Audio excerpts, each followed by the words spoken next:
Good afternoon and welcome to State Newsfile. I'm Matthew Pouncy. Taylor Chartrand will have a look at today's forecast and Michael King will look at sports later on. But first, here's a look at today's top stories. A former controversial Alberta judge is looking to practice law once again. The Law Society of Alberta is holding a day-long reinstatement hearing to decide the fate of Robin Camp. Camp stepped down from federal court in March following a Canadian judicial recommendation that he be removed from the bench following a 2014 sexual assault case. Camp asked the complainant why she couldn't keep her knees together. He has since apologized and gone to counseling and training. The Calgary police are asking the public for help in catching a jewelry thief. A man now identified as Mohammed Nasruddin entered the Burke's jewelry store and was browsing a selection of watches. Nasruddin asked to look at a Rolex watch valued at around $48,000, and after trying it on, he ran out of the store. He's approximately 5 feet 9 inches tall, 25 to 30 years old, and is believed to be of Arabic descent. Anyone with information is asked to call police at 403-266-1234 or Crime Stoppers. The Calgary Humane Society say charges were laid against a Rocky View County man after images of a dog strapped to a flatbed trailer went viral. The dog's owner, Voldemir Iridanko, was charged in multiple offenses, including causing an animal to be in distress. Senior Manager of Animal Cruelty Investigation says transporting dogs in truck beds can be extremely dangerous for the dog because of the exposure to the weather. The dog was seized from the home with no apparent injuries. Winter cycling is on the rise since the cycle track network has been set up. The number has increased 4 times, including twice as many women, and the city is looking to boost those numbers even further by hosting a winter cycling workshop. People who have just started cycling say it's the best part of their day. You just have to wear the right clothing and take your time.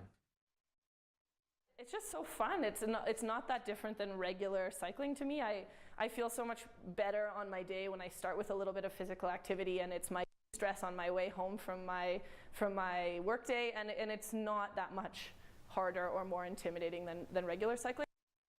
The City of Calgary Winter Cycling Workshop will take place today at Two Wheel View on 10th Avenue Southwest. A Calgary teenager doesn't want to use the term hero after saving a man who fell onto the LRT tracks this past weekend.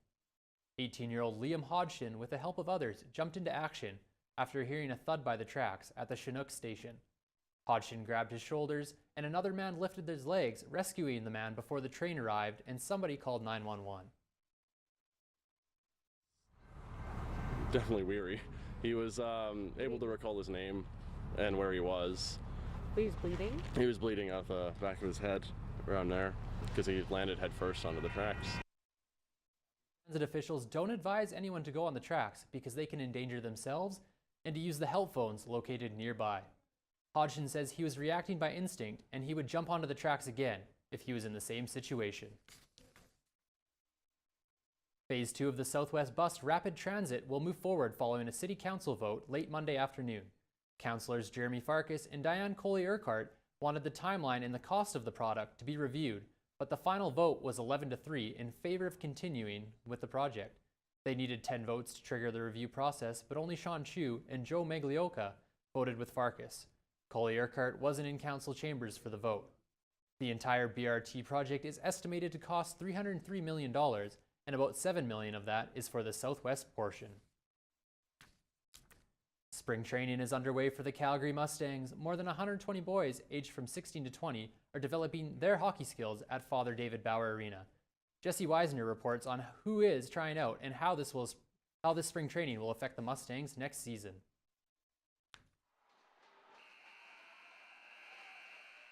Many are hoping for a spot on the AJHL team, yet only a select few will make it.